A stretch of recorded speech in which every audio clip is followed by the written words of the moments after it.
அனைவரும் உணர்ந்த அறிந்த விடயம். ஒரு மருத்துவராக நோய் தீர்க்கும் மருத்துவம் நாடி என்னிடம் வருபவர்களிடம் நான் நேரம் கொடுத்து அந்த நோயின் வரலாறு அறிவேன். அப்பொழுதுதான் தெளிவாக, திடமாக, சரியாக நோய்க்கு தீர்வு காண முடியும்.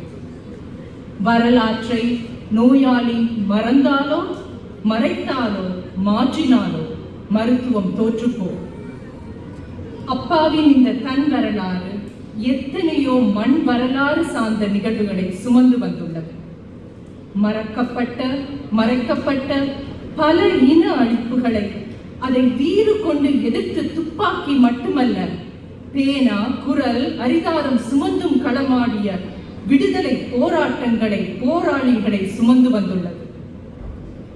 சிங்கள வெறிப்படையினருக்கு எதிராக முதல் ஆயுதம் ஏந்தி போராடிய துரை நீலாவணை மக்கள், தமிழீழ போராட்டத்தில் முதல் பலியாகிய திருமலை நடராசன், திருகோணமலை பெரும் நடைப்பயணத்தின் 8 வயது சிறுமி திருமலை ராணி, தமிழீழ முதல் தேசிய பண் வாழ்க ஈழத் தமிழகம் என்று பாடிய தமிழ்நாட்டைச் சேர்ந்த பரமஹம்சதாசன், தமிழீழ வரைபடத்தை முதலில் தீட்டிய தமிழ்நாட்டின் சீபா ஆதித்தனார் அவர்கள், தமிழீழ புலி சின்னத்தை ஓவியமாக்கிய தமிழ்நாட்டின் ஓவியர் நடராசன், இவர்களை போன்று மறைக்கப்பட்ட மண் வரலாறு சுமந்தே தன் வரலாற்றை அப்பா படைத்துள்ளார்.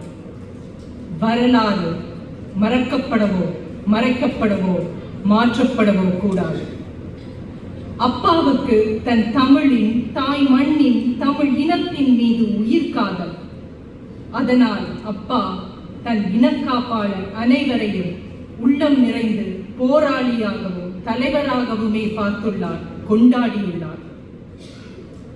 அப்பா தமிழின காப்பாளர்கள் மேல் எப்படி அன்பு வைத்தாரோ அதே போன்று அப்பாவின் மேல் அன்பு கொண்ட பல தமிழுணர்வு நிறைந்த மாபெரும் உள்ளங்களை இந்த தன் வரலாறு மூலம் அறிந்தேன்.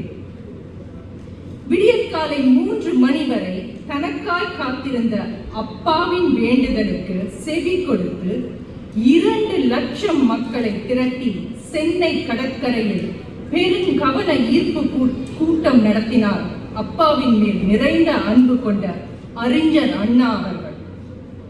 ஈழத் தமிழர் துயரம் துடைக்க அயல் மண்ணில் முதல் நடந்த போராட்டம் அது. இன்று இந்த அயல் மண்ணில் அப்பாவுக்காக ஒரு கூட்டம். அப்பாவின் மீது அதே அன்போடு நிலையாயிருக்கும் உங்கள் துணையோடு வந்த உங்கள் அனைவருக்கும் என் மனமார்ந்த நன்றி. தமிழ்நாட்டு மண்ணில் காச நோயுடன் அப்பா எங்கள் இனத்தின் கதறலை உண்ணாவிரதமாக இலங்கை தூதரகம் முன் நிகழ்த்தினார். அப்பாவின் கடிதம் தாங்கிய உண்மை உணர்வுக்கு மதிப்பளித்து 6 பேர் மட்டுமே பங்கேற்ற அந்த உண்ணா நோன்பினை இளநீர் தந்து முடித்து வைத்து பெரும் செய்தியாக்கினார் இந்திய சுதந்திர போராட்ட தலைவரும் இந்தியாவின் கடைசி கவர்னர் ஜெனரலுமான ராஜாஜி அவர்கள். ஈழம் தமிழரின் பூர்வீக நிலம் என்றும் ராஜாஜி அந்த நிகழ்வில் அடித்து சொன்னார்.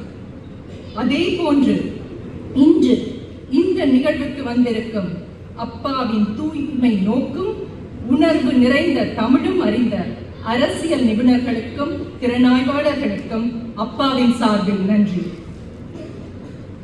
அப்பாவுக்கு என்றென்றும் அன்பையும் உணர்ச்சி கவிஞர் என்ற அடைமொழியையும் தந்து ரசித்தவர். தினத்தந்தி, மாலை மலர், மாலை முரசு, ராணி, தேதி என்று ஊடகத்துறையில் அறம் கொண்டு உயர்ந்து நின்ற நாம் தமிழர் இயக்கத்தின் தலைவர் ஐயா சீபா ஆதித்தனார் அவர்கள். அப்பாவின் பாடல்களை தொகுத்து உயிர் தமிழுக்கு என்று வெளியிட்டு மகிழ்ந்தார். எங்கள் ஈழத்தின் அவலங்களை தமிழ்நாடு முழுக்க கொண்டு செல்ல 1960களில் அப்பாவுக்கு மேடை அமைத்து தந்தார். இன்று இந்த மேடை ஊடகத்துறையாம் மெய்வழி மூலம் நிகழ்வது நம் தமிழீழ வரைபடம் தீட்டி நிலையால் தமிழீழ விடுதலைக்கு உறுதியால் தோள் கொடுத்த சீபா ஆதித்தனார் அவர்களின் அன்பை நினைவுபடுத்துகின்றது. உளமார்ந்த நன்றி சாமண்ணா. அப்பாவை அன்போடு அணைத்து தமிழ் ஊற்றை நிறைத்தவர் பாவேந்தன் பாரதிதாசன். உங்கள் விடுதலைக்கு ஆயுத போராட்டம் தேவை என்று 1960 அப்பாவிடம் கூறி கடல் கடந்து இந்த தமிழ்நாட்டு மண்ணில் ஈழப் போராட்டத்தை நான் முன்னெடுக்கின்றேன் என்று தந்தை செல்வா அவர்களுக்கு அப்பா மூலம் கடிதம் அனுப்பியவர் பாவேந்தன் பாரதிதாசன். இன்று கடல் கடந்து ஈழப் போராட்டத்திற்கு என்றும் குரலாய் ஒலிக்கும் இங்கு அமர்ந்திருக்கும் எங்கள் குடும்பமாய் நாங்கள் அறிந்த பாக்களின் வேந்தன் TL மாராசன் மாமாவுக்கும் பாசத்துடன் நன்றிகள். பல குடும்பம் மற்றும் வேலை கடமைகளுக்கு மத்தியில் அப்பாவின் மேல் கொண்ட உன்னதமான அன்பினால் இங்கு எங்களோடு அப்பாவின் உருவாய் அமர்ந்திருக்கும் எங்கள் மாராசன் மாமா அவர்களுக்கு எப்பொழுதும் இனிய அன்பு நிறைந்த நன்றி. அப்பாவை செல்லப்பிள்ளையாக பார்த்த தந்தை செல்வா அவர்கள் இன்றும் இனிய சகோதரனாக பார்க்கும் நெடுமாறன் மாமா, தூய நட்பா இதோ இங்கே வீற்றிருக்கும் நிக்கலஸ் மாமா, வறுமையில் அப்பாவுக்கு அன்னம் ஊட்டிய அன்னையால் சென்னையில் வாழ்ந்த செருப்பு தைத்த தொழிலாளி கண்ணன் அவர்கள், இப்படி பல பல உண்மை நெஞ்சங்களின் அன்பு நிறைந்தது அப்பாவின் வாழ்க்கை. அதே போன்று அன்னையாய், தந்தையாய், பிள்ளையாய், சகோதரமாய், உறவாய் இன்று இந்த நிகழ்வுக்கு உழைத்த அனைவருக்கும் நன்றி. அப்பாவின் கவிதையை தன் உயிர் பிரியும் நிலையிலும் கேட்க விரும்பியவர் திலீபன் மாமா.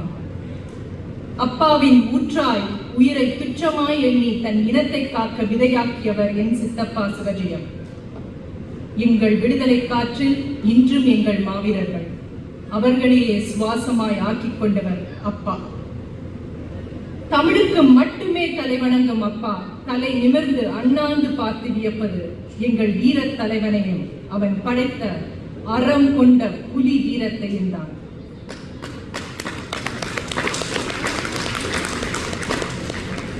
அப்பாவின் உயிருக்கு மரியாதை தந்து காத்தவர் எங்கள் மேன்மை மிகு தலைவர். தன்னுடனேயே பதுங்கு குழியில் தன்னோடு சேர்த்து அப்பாவின் உயிரை காக்கும் போதும் சரி, தன் கையாலேயே நஞ்சு மாலையை கொடுக்கும் போதும் சரி, அப்பாவின் உயிருக்கு மரியாதை தந்து காத்தவர் எங்கள் மாபெரும் தலைவர் வேந்தன் அறிவான் தமிழின் தேவை. தன் இனம் மீது அப்பா கொண்ட உண்மையான உறுதியான பற்று மட்டுமே அவரை சூழ்ந்த இத்தனை அன்புக்கும் காரணம். வரலாறு மறக்கப்படவோ மறைக்கப்படவோ மாற்றப்படவோ கூடாது. அப்பாவின் பாடல்களை அவர் பெயர் மாற்றப்பட்டு மறைக்கப்பட்டு பாரதியார், பாரதிதாசன் என்று பெயர் மாற்றப்பட்டு பாடியவர்கள் உண்டு. அடையாளம் அளிக்கப்படுவது கொடுமை. அப்பாவை பற்றி எங்களுக்கே தெரிந்திராத பல விடயங்களை இந்த வரலாற்று நூல் மூலம் அறிந்தேன். ஈழம், ஈழத் தமிழகம் என்று அறியப்பட்ட நம் மண்ணுக்கு தமிழீழம் என்று பெயராக்கம் தந்தது அப்பா என்று இந்த புத்தகம் மூலம்தான் அறிந்தேன்.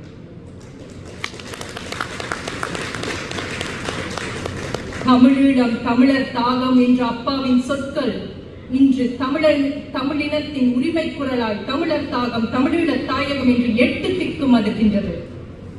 எங்கள் வீரர்கள் மாவீரர்கள் என்று அப்பா அழைத்தார்.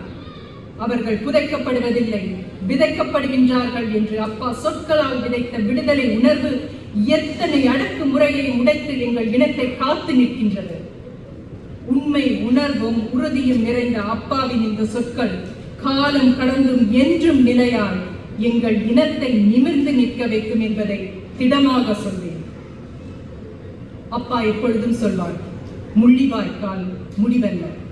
விடுதலைக்கான தேவை இருக்கும் வரை விடுதலைக்கான போராட்டம் இருக்கும். இதுதான் அவர் கனவு, வேள்வி. வரலாற்றை ஆழமாக அறிந்தவர்கள் நாம். இன அழிப்பு என்பது பொய், இது வெறும் இன மோதல் என்று உணர்பவர்களிடம் சொல்வோம்.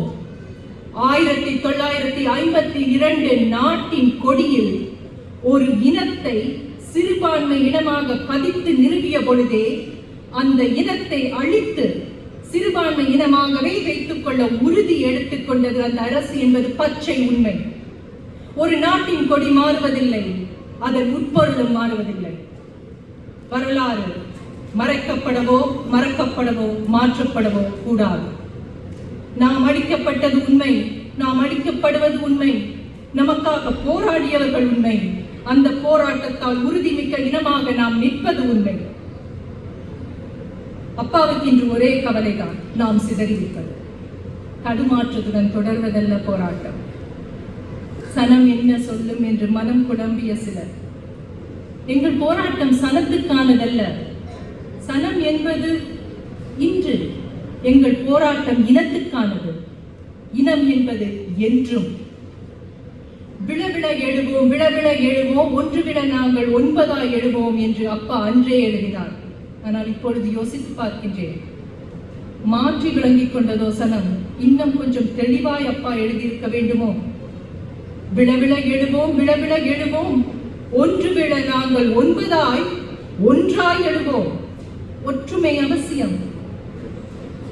புலனாய்வில் உலகை கட்டி ஆளும் இனத்தின் மரபை குருதியில் கொண்டவர்கள் நாம்.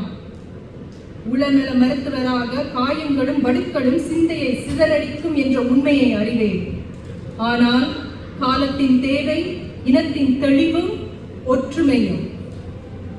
வரலாற்று உண்மை ஒன்று உண்டு. சனம் இன்றி எப்படி இருந்தாலும் எங்கள் இனம் வீறு கொண்டு எழும். அதுதான் தமிழின் சக்தி.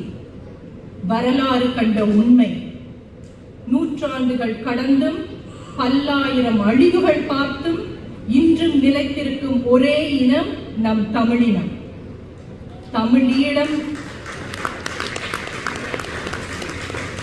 தமிழீழம் என்று சொன்னால் நம்மை அழித்தான். இன்று உலகமெங்கும் தமிழீழம் உச்சரிக்கப்படுகின்றது, கொண்டாடப்படுகின்றது. இதுதான் நம் தமிழின் சக்தி.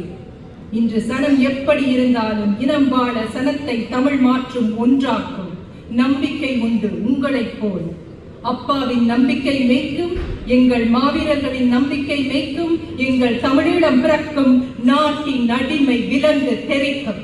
நன்றி.